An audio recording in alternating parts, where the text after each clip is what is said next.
छोटी सी प्रार्थना करेंगे और प्रार्थना के बाद हम अपने अध्ययन को शुरू करेंगे।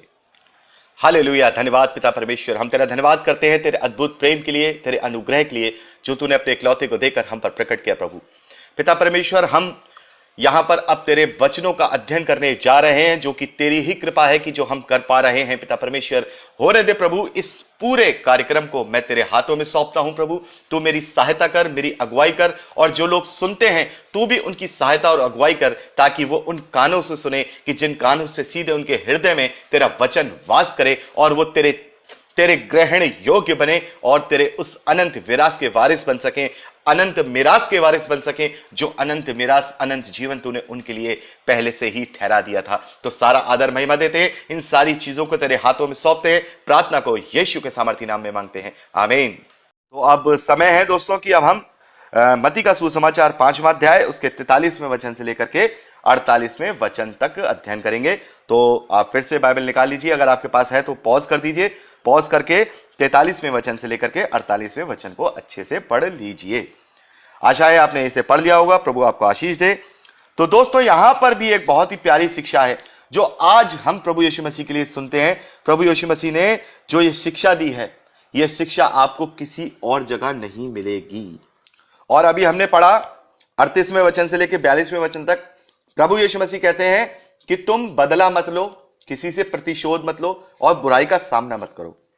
लेकिन यहां पर प्रभु यीशु मसीह एक ऐसी अद्भुत शिक्षा दे रहे हैं जो आज तक कोई नहीं दे पाया है और ना ही उसके बाद कोई देता है।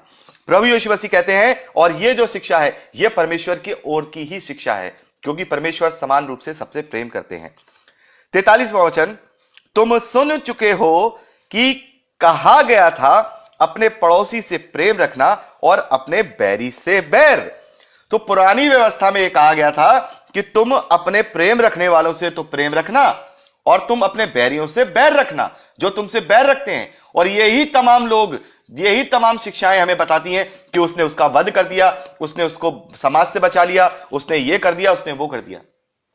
और आज भी हम देखते हैं कि आज भी जो आपसे प्रेम करता है, वो जो अन्य बातें हैं, जो अन्य लोग हैं, वो यही सिखाते हैं, यदि आपसे कोई प्रेम करता है तो आप उससे प्रेम करिए, यदि आपसे कोई दुश्मनी उठाता है तो आप उससे दुश्मनी करिए। और यही पुरानी व्यवस्था भी मूसा के विषय में, मूसा को जो दी गई थी, उसमें भी हमें यही सिखाया गया था कि तुम अपने पड़ोसी से प्रेम रखना और अपने बैरियों से बैर।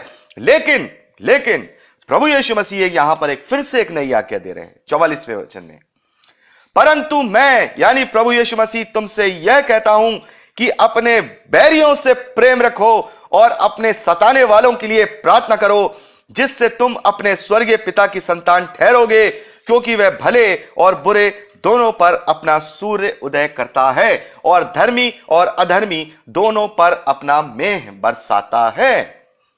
तो यहां पर प्रभु यीशु मसीह क्या कह रहे हैं? प्रभु यीशु मसीह कह रहे हैं कि दुनिया सिखाती है कि अपने बैरियों से बैर करो, प्रेमियों से प्रेम, लेकिन मैं तुमसे क्या कहता हूं, तुम अपने बैरियों से भी प्रेम रखो, तुम अपने सताने वालों के लिए भी प्रार्थना करो। क्यों करो? क्योंकि परमेश्वर प्रत्येक को मन फिराने का अवसर देना चाहते हैं। कहीं ऐसा ना हो कि आज हम उसको बुरा बोलें, आज हम उसके साथ बुराई की बातें, उसको श्राप दे, तो कल वो अपने मन को फिरा ले और वो कल परमेश्वर के ग्रहण योग्य बन जाए। तब हम क्या करेंगे? तब हमें पछतावा होगा कि काश हमने इसको ऐसा ना कहा होता, ये तो परमेश्वर का जन निकला। तो प्रभु क्या कह रहे हैं कि तुम्हें अपने बैरियों से प्रेम करना है, तुम्हें अपने सताने वालों के लिए क्या करना है? प्रार्थना करनी है। क्योंकि प्रभु यीशु मसीह कहते हैं कि जो तुम तभी अपने स्वर्गीय पिता की संतान ठहरोगे तब, क्योंकि वो भी अच्छे और भले दोनों पर, धर्मी और अधर्मी दोनों पर अपनी बारिश को समान रूप से बरसाता है, समान रूप से हवा, सूरज, इन सारी चीजों की आशीषें वो समान रूप से देता है। वो ये नहीं देखता कि ये धर्मी है, ये नहीं देखता वो अधर्मी है।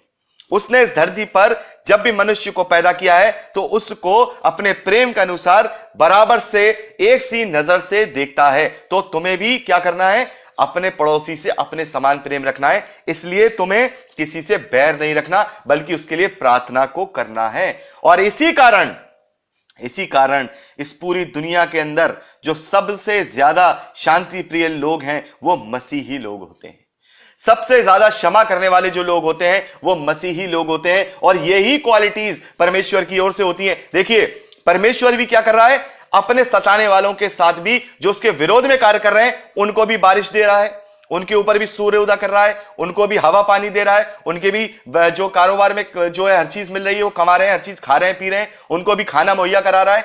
कितना बड़ा प्रेम कर रहा है। भले ही वो परमेश्वर को गाली दे रहा है, कितने सारे हजारों लोग हैं जो प्रभु यीशु मसीह के विरोध में खड़े होते हैं, प्रभु यीशु मसीह को बुरा कहते हैं, प्रभु यीशु मसीह के, तो क्या कर रहा है, तब भी उन्हें वो क्या कर रहा है, परमेश्वर, नहीं, मैं सब्र कर रहा हूं, मैं धीरज कर रहा हूं, मैं तुझे अंतिम सांस तक का मौका दे रहा हूं कि कभी तो तू पलट जा, क्योंकि मैं तुझसे बहुत प्यार करता हूं। ये मनुष्य, तू मेरे स्वरूप में है, तू आज अधर्मी है तो क्या हुआ, मैं तुझसे प्यार करता हूं, मैं तुझसे प्रेम करता हूं, तू मेरे स्वरूप में है, मैं चाहता हूं कि तुम मेरे साथ रहो, मैं चाहता हूं कि तुम मेरी सहभागिता में रहो। मैं मनुष्य, कभी तो तू मेरे सुसमाचार पे भरोसा करेगा, कभी तो तू सुसमाचार पे विश्वास करेगा, तब तू क्या करेगा, तब जब मुझे ग्रहण करेगा, तब स्वर्ग में स्वर्गदूत आनंद बनाएंगे, तब स्वर्ग में स्वर्गदूत आनंद बनाएंगे। तो जब परमेश्वर सबसे समान रूप से प्यार करता है, जो गुण परमेश्वर का है वो सबसे समान रूप से प्यार करता है, वो गुण वो हमारे अंदर भी देखना चाहता है, क्योंकि वो कहता है कि तुम भी मेरे समान सिद्ध बनोगे, तुम्हें भी मेरे समान सिद्ध बनना है। क्योंकि यहां पर प्रभु यीशु मसीह कहते हैं कि यदि तुम मेरे समान सिद्ध बनना चाहते हो, मेरे पिता के समान सिद्ध बनना चाहते हो, तो जो मेरे पिता के गुण हैं वो गुण तुम्हें अपने अंदर लाने होंगे। और इसी वजह से हम कहते हैं कि प्रभु यीशु मसीह स्वर्ग से उतरी हुई रोटी है, और वो स्वर्ग से आया है, इसलिए उसने स्वर्ग की बातों को हमें मानना सिखाया है। वो इस दुनिया से कई इस दुनिया का मनुष्य नहीं है साधारण, जिसे इस दुनिया की ही बातें मालूम है, तो वो दुनियावी तरीके से सिखा रहा है। जैसे बहुत से लोग हैं, बहुत से जो मानने वाले हैं, जो मान्यताएं हैं, वो जानते हैं कि हमारे धर्म को नहीं मानना, मार दो उसको, अरे अन्य धर्म को नहीं मानने वालों को मार के हमें जो है स्वर्ग मिल जाएगा। हम परमेश्वर के, अरे किसी का कत्ल करके, किसी को मार के अगर तुम्हें जन्नत हो रही मिल रही है, तो सबसे पहले तो उस परमेश्वर से ये पूछो कि परमेश्वर हमसे तो ये कत्ल करा रहा है, तू क्यों इन्हें सूरज दे रहा है, तू क्यों इन्हें बारिश दे रहा है, तू क्यों इन्हें आशीष दे रहा है। लेकिन ये बात प्रभु यीशु मसीह ने बताई कि नहीं, तुम्हें तो अपने दुश्मन से भी प्यार करना है, क्योंकि परमेश्वर भी ऐसा करता है। परमेश्वर धर्मी और अधर्मी दोनों पर मेघ बरसाता है, समान रूप से सूरज भी देता है। तो यह बात कौन समझा सकता है? यह बात मनुष्य नहीं समझा सकता, क्योंकि उसके समझ में ही नहीं आएगा।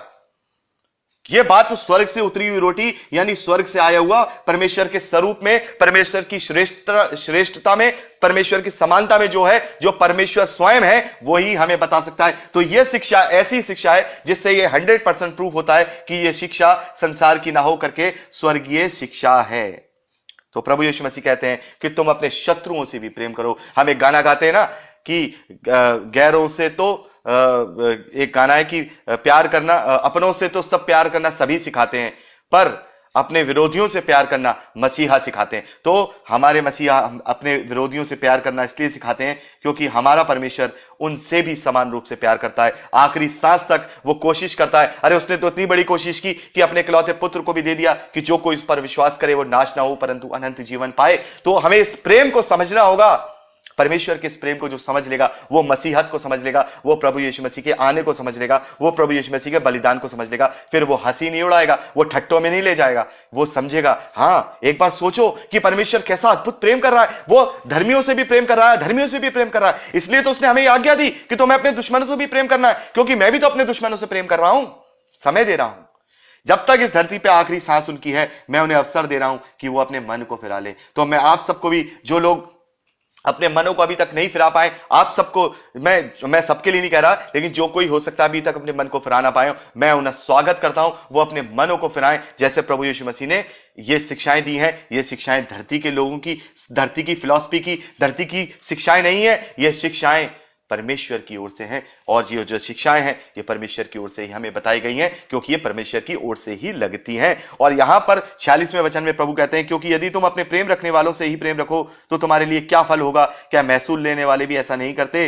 ये दूसरे जो अधर्मी लोग हैं ये भी ऐसा करते हैं। फिर तुम्हारी धार्मिकता सदूकी और फरीसियों से बढ़ के कैसे होगी, यदि तुम सिर्फ अपने प्रेम करने वालों से ही प्रेम रखोगे? और यदि केवल तुम अपने भाइयों को ही नमस्कार करो तो इसमें कौन सी बड़ी बात करते हो? अन्य जाति भी तो ऐसा करती है।